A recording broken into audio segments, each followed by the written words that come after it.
بسم اللہ الرحمن الرحیم۔ سلطان نور الدین جنگی عادل بادشاہ تھا، متقی اور پرہیزگار تھا۔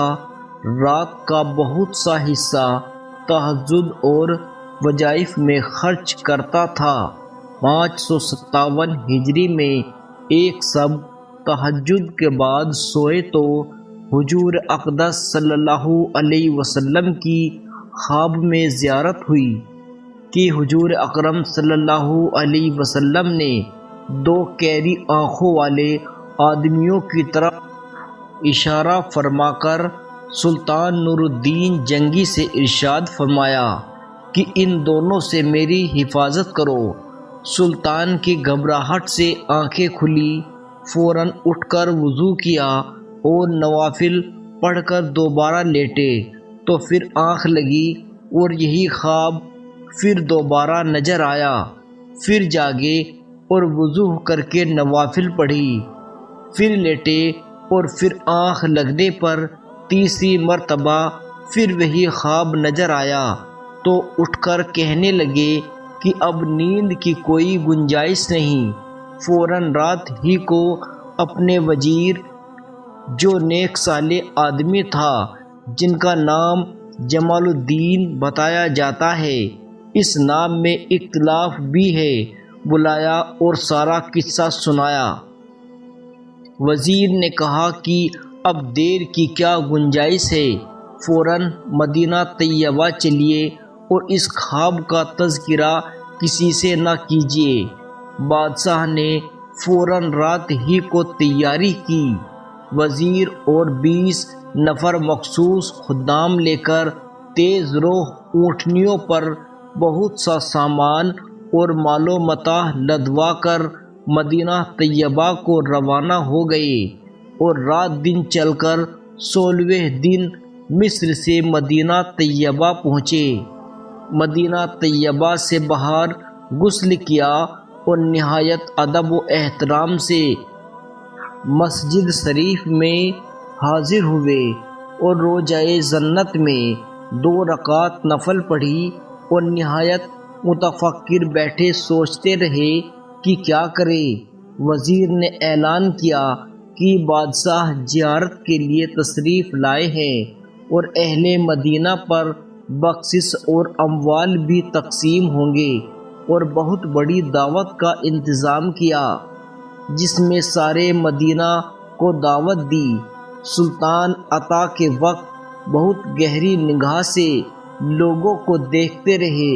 سب اہل مدینہ یکے بعد دیگرے آ کر عطائیں لے کر چلے گئے، مگر وہ 2 شخص جو خواب میں دیکھے تھے نظر نہ آئے۔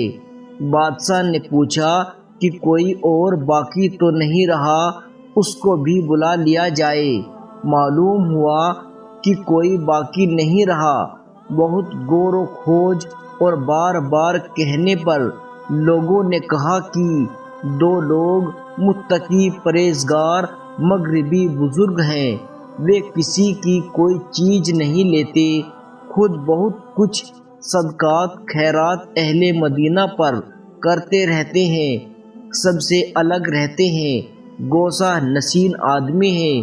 بادشاہ نے ان کو بھی بلوایا اور دیکھتے ہی پہچان لیا کہ یہ وہی دونوں ہیں جو خواب میں دکھائے گئے تھے۔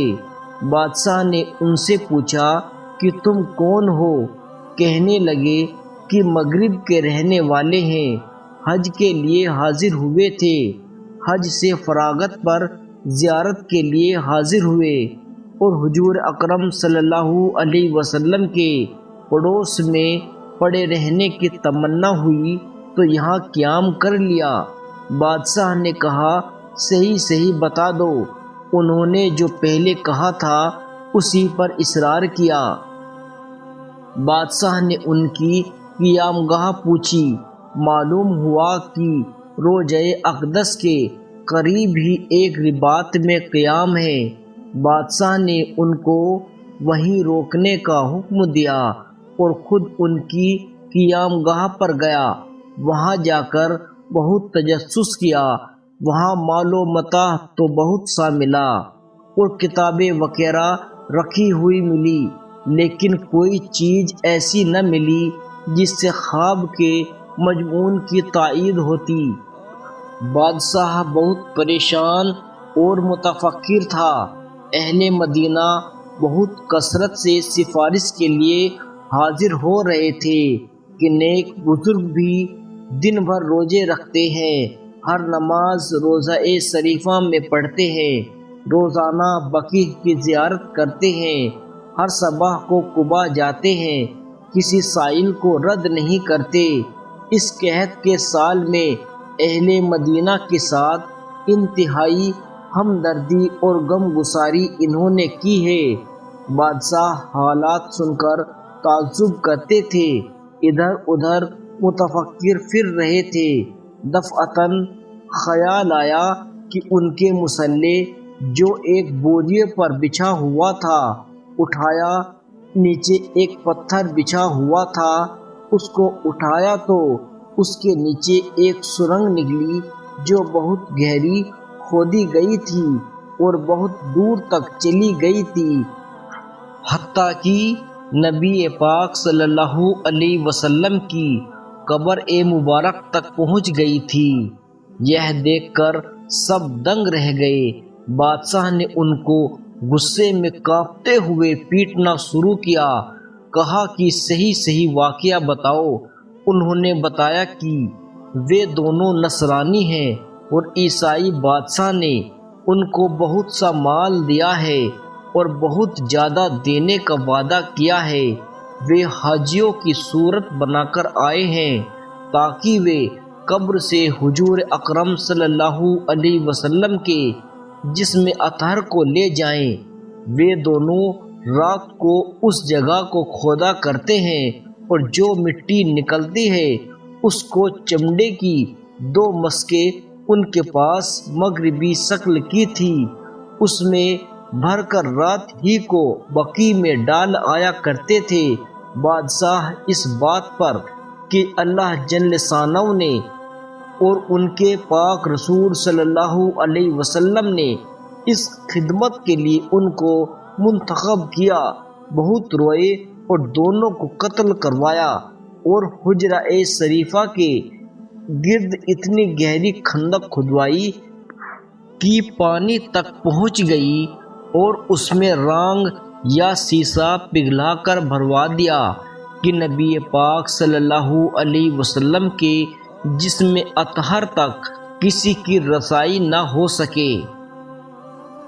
تو پیارے دوستو، واقعہ کیسا لگا کمنٹ باکس میں ضرور بتائیے گا اور ویڈیو کو ایک لائک ضرور کیجیے۔